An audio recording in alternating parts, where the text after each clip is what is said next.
en aquesta guerra vida o mort, tu expliques que hi va haver un moment d'aquest ingrés que et van haver de lligar al llit. Sí, sí, sí, pero porque sé que hay mucho debate alrededor de esa técnica, porque obviamente hay gente que dice eso, o sea, ¿cómo puedes entender eso? Y es como, no, no, no tiene que ver con que lo entiendas.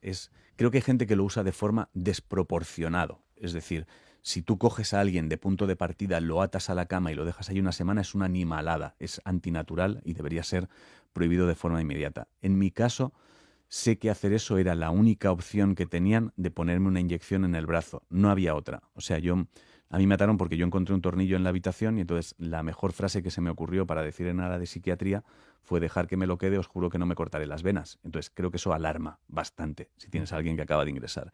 Entonces, entre 5 tíos, yo, como puedes ver, no soy ni mucho menos La Roca, no soy Dwayne Johnson. O sea, soy muy bajito y muy poca cosa.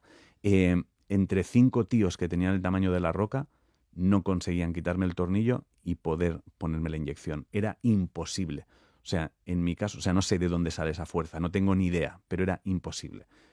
Te aseguro que en mi caso, en aquel momento, no había ninguna opción para ponerme esa inyección.